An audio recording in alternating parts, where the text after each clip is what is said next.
These treasures were destined to vanish forever. The legendary aquamarine parure of the Dutch crown, dazzling, lagoon-hued gems, painstakingly collected by Queen Juliana herself over decades. Upon her passing, a terrifying fate awaited them, to be dismantled and sold off piece by piece. But what if I told you that this was just the tip of the iceberg? What if some of the most intimate and cherished jewels in this collection were a gift from a figure whose name became synonymous with one of Europe's most scandalous political corruption cases? What dark secret does that brooch hold, given as a loving gesture by a husband later accused of bribery and treason against his own nation? And the pressing question, how, against all odds, did the royal family manage to pull off an unbelievable maneuver to save these precious gems from their own laws and avaricious heirs? What ingenious legal stratagem did they employ to outwit the very system itself? Today, we'll unveil the full truth, long concealed behind the shimmer of aquamarines. Prepare yourselves, for this isn't a tale of beauty, but one of scandal, secrets, and a brilliant rescue plan. Watch the video to the very end and prepare to be astonished. The year is 1929. Europe still hummed with the echoes of the Roaring Twenties, an era of jazz, bobbed hair, and the bold geometry of Art Deco, a style that cast aside the fluid lines of the past in favor of sharp precision, dynamic speed, and avant-garde opulence. It was a time of stark contrasts. Ancient monarchies struggled to find their footing in a rapidly transforming world, while in the world of haute joaillerie, the opulent garlands of the Belle Époque gave way to austere, almost architectural forms and the cool gleam of platinum. It was precisely during this transformative epoch that the young Princess Juliana of the Netherlands prepared to step into a new phase of her life. She was turning 20 years old, the age when an heir to the throne would increasingly make public appearances and was expected to possess jewelry befitting her stature. Her parents, the reigning Queen Wilhelmina and Prince Hendrik, set themselves the task of bestowing upon their daughter something truly extraordinary, a jewel that was at once royally majestic and youthfully fresh. The choice of artisans did not fall upon fashionable Parisian jewelers, but rather on the kingdom's preeminent masters, the Dutch jewelry house of Kempen, Begeer and Vos. This was a deliberate decision, underscoring national pride and a profound trust in their own homegrown talents.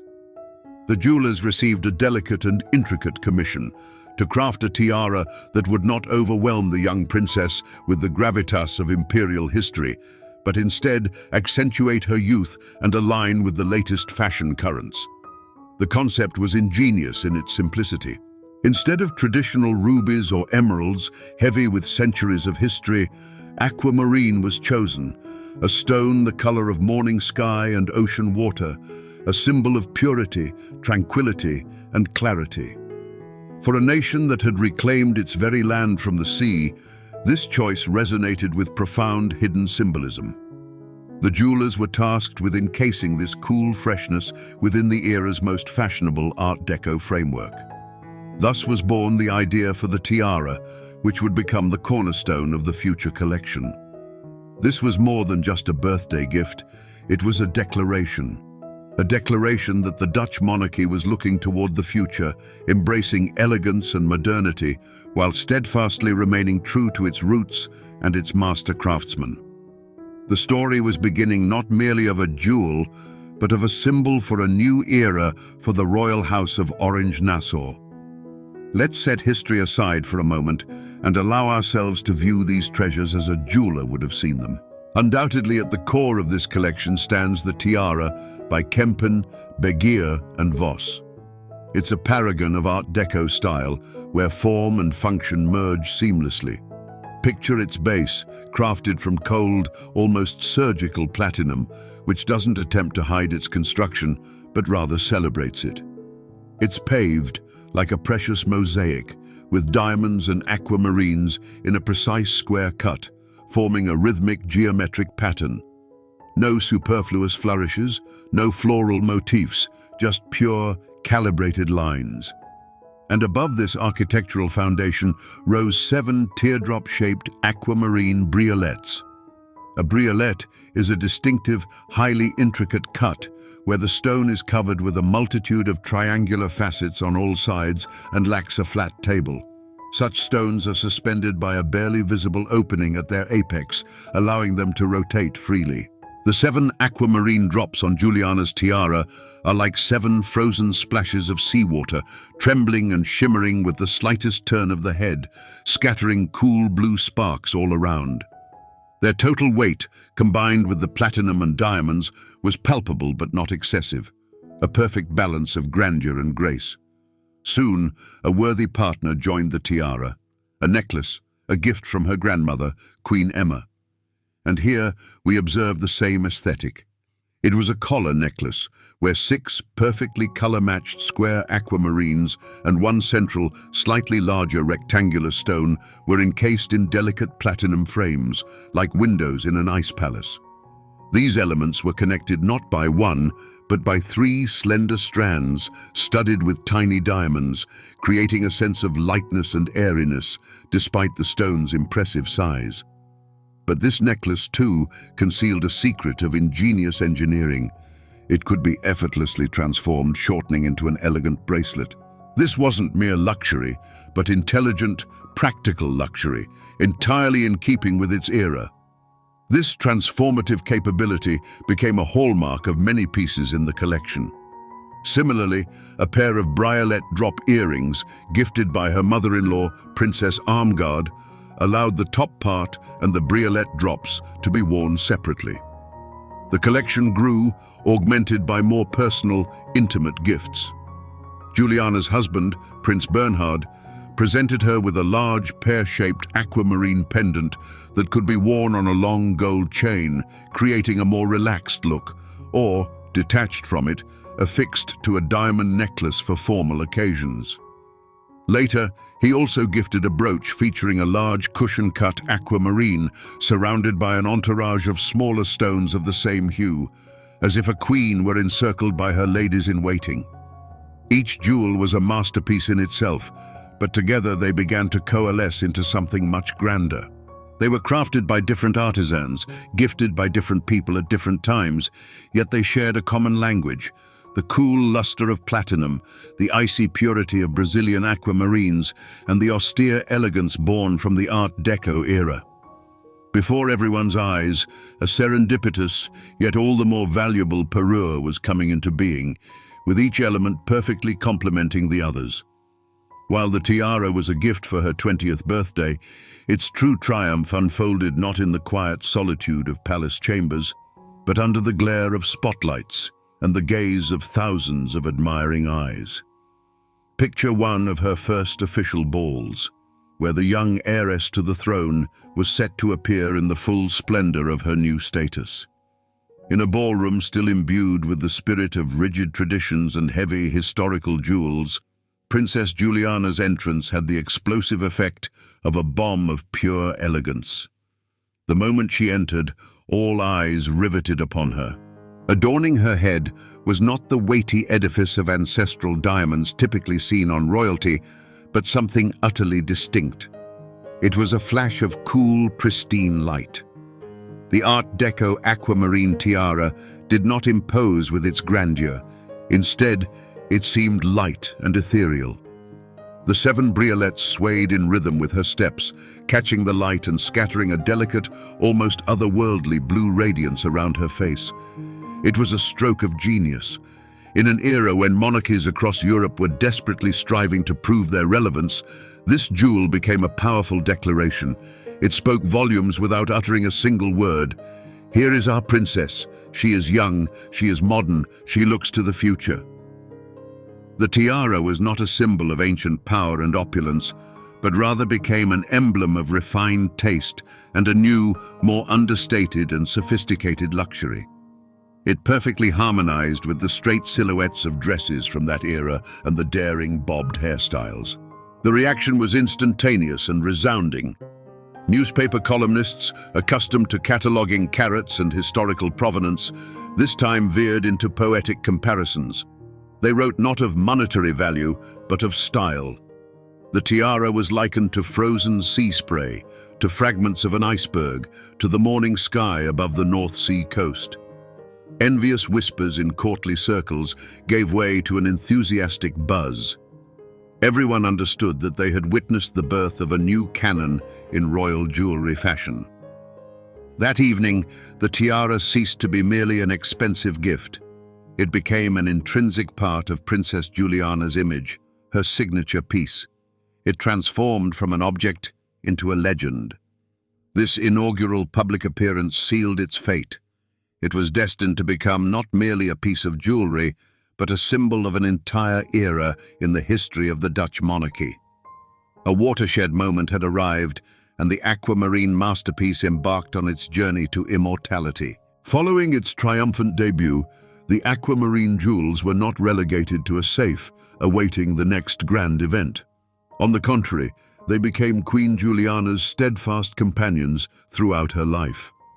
While the weighty historical regalia of the House of Orange-Nassau represented her duty, this sea-hued parure was her personal choice, her sanctuary. It was precisely in her hands that the collection found its soul and experienced its golden age. Each new piece that enriched the collection was not merely another acquisition. These were milestones in her personal history. The necklace from her grandmother, Queen Emma, connected her to the past, to the matriarchs of the dynasty. And the earrings from her mother-in-law, Princess Armgard, and especially the brooch and pendant from her husband, Prince Bernhard, were tangible tokens of love and domestic bliss. The collection grew not by design, but at the heart's behest, transforming into a precious chronicle of her life, from a young princess to a beloved wife, mother, and reigning monarch. Queen Juliana didn't just admire the beauty of these jewels, she also cherished their astonishing versatility. She masterfully exploited their ability to transform. For a lavish state banquet, she might don the full suite, tiara, necklace, earrings, and brooch, embodying an icon of regal splendor. Yet, the very next day, for a less formal reception, she could appear wearing that same necklace, reconfigured as a bracelet on her wrist, paired only with modest earrings. This adaptability allowed her to tailor luxury to any occasion, perfectly aligning with her more democratic and down-to-earth reign. To her, these stones were more than mere accessories, they were talismans. Countless photographs and official portraits capture the Queen adorned specifically in her aquamarine jewels. She chose them for the most iconic moments, state visits, family celebrations, and official photographs distributed worldwide. This selection was no accident. The calm, clear hue of aquamarine, devoid of the aggressive pomp of rubies or the stark formality of emeralds, perfectly mirrored her own character, serene, wise, and profoundly humane. Gradually, the aquamarine parure became her unofficial signature. When courtiers and the public envisioned Queen Juliana's personal jewels, it was this icy tenderness they pictured. She had become so intertwined with these ornaments that they appeared not merely worn, but as an organic extension of herself. She didn't just wear them, she lived in them. Thus, over decades of her reign, in the hands of one woman, disparate gifts and acquisitions coalesced into a single, cohesive ensemble indelibly associated with her alone. It was her golden age, and the golden age of her beloved aquamarines, which shone upon her, reflecting not only the spotlight's gleam, but also the warmth of her character. At first glance, the story of the aquamarine parure seems unblemished. It bears no bloody traces, no curses, nor tales of theft, unlike many other celebrated jewels. Its shadow is far more subtle, more human, and perhaps therefore more tragic. The name of this shadow is Prince Bernhard of Lippe-Biesterfeld, the consort of Queen Juliana, a charismatic, charming, yet profoundly controversial figure whose life was brimming not only with splendor, but also with resounding scandals. It was he, the loving husband, who gifted Juliana some of the collection's most iconic and personal pieces, an exquisite pendant and a magnificent brooch. These gifts were public symbols of their union, tangible tokens of affection. They shimmered at official receptions, crafting the image of a perfect royal couple. Yet behind this dazzling facade lay secrets that would one day erupt and shake not only the Netherlands, but the entire world. In 1976, a thunderous scandal erupted, known as the Lockheed Affair. Documents were released, revealing that Prince Bernhard, who held high military positions, had accepted a bribe exceeding $1 million from the American aircraft manufacturer Lockheed.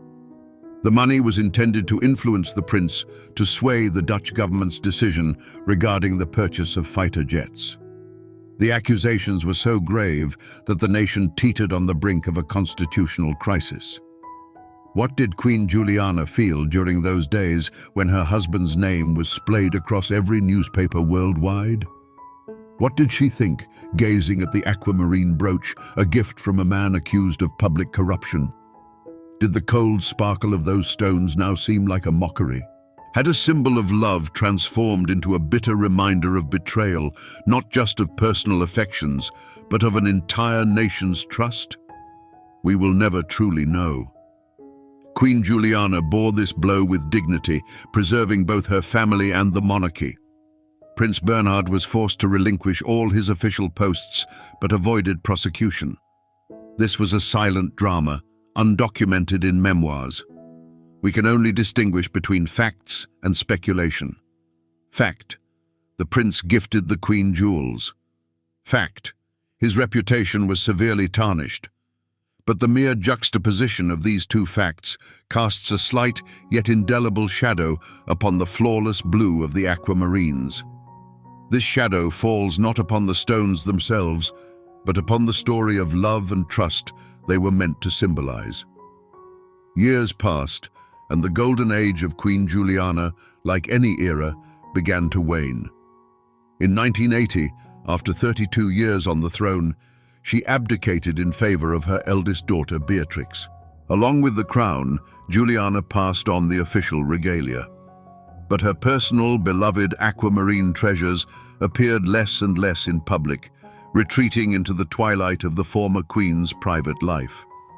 They exited the stage with their owner, and a long, unsettling quiet descended. When Queen Juliana passed away in March of 2004, the curtain truly fell on an entire era. And amidst the nationwide mourning, a single yet critically important question lingered among connoisseurs and historians of jewelry art. What would become of her aquamarine collection now? These jewels were her personal property, meaning they would become part of her estate, subject to division among her 4 daughters. The specter of fragmentation loomed over the unique ensemble.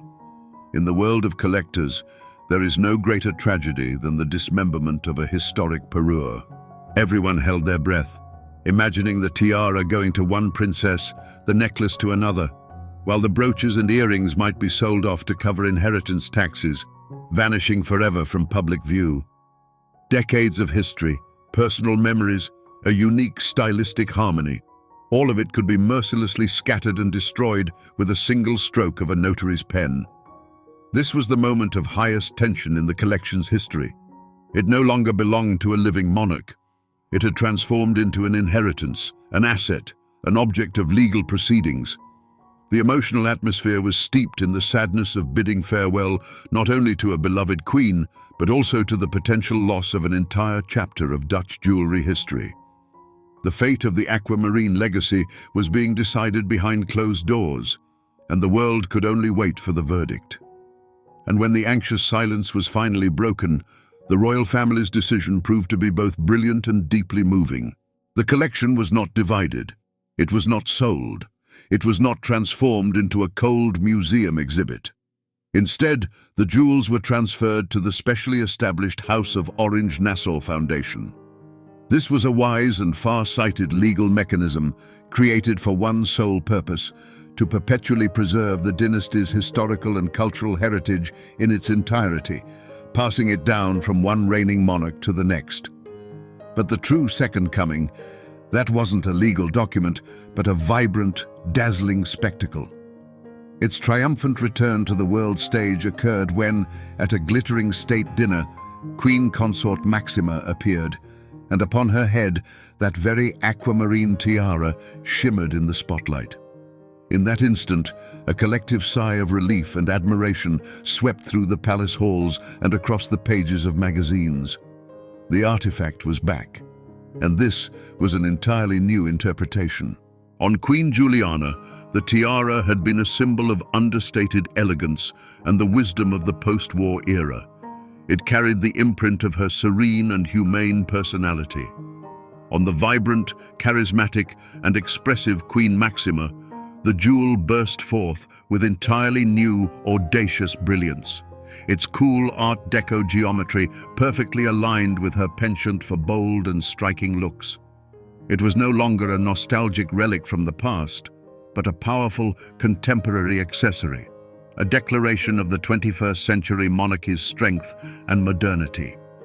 It was at this moment that its true value became undeniably clear. The parure had reached its absolute zenith.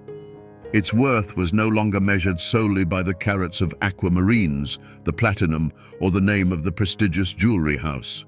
Its true, immeasurable value lay in its continuous narrative, its preserved integrity, its status as a living legacy. The decision to keep the collection intact and pass it forward transformed it from an expensive object into an invaluable symbol of continuity. This was more than just the return of a jewel. It was a true coronation, the crowning of the legacy itself, which had triumphed over time, legal formalities, and the very threat of oblivion. The aquamarine treasures once again took their rightful place at the center of global attention. Today, Queen Juliana's aquamarine treasures are not confined to a dusty museum vault, nor do they belong to any one individual in the conventional sense of the word. Their custodian is a unique legal structure, the House of Orange-Nassau Foundation. This ingenious invention was designed to resolve the eternal dilemma of royal families: how to preserve priceless family heirlooms without making them personal property that could be sold or divided among heirs. Thus, the collection's current status is truly unique. They are no longer mere accessories, even royal ones. These are historical artifacts that legally belong not to Queen Maxima personally, but to the entire House of Orange-Nassau through the foundation. When we see her wearing these jewels, she is, in essence, borrowing them temporarily as the consort of the reigning monarch. She becomes not an owner, but a temporary guardian, whose responsibilities include not only wearing these treasures, but also ensuring their preservation for future generations. Of course, many are curious about the financial aspect. What is the current worth of this collection? Naming an exact figure is impossible, indeed pointless, for these jewels will never appear at auction. But it's safe to say that it is astronomical. Its value is derived from several key factors: the supreme quality of large Brazilian aquamarines and platinum, the craftsmanship of a prestigious jewelry house, and of course, impeccable provenance. These are not just precious stones. These are precious stones crafted for a queen, worn by a queen, and now worn by another queen. This unbroken historical thread alone multiplies their worth by a factor of 10, 20, or even more. However, any attempt to quantify its worth in mere numbers would be purely academic. What the Foundation truly accomplished was to elevate this parure beyond the mere calculations of the market. It wove the aquamarine jewels into an inalienable piece of the Netherlands' cultural and historical tapestry. Its true worth now transcends carats and dollars, residing instead in its timeless legacy.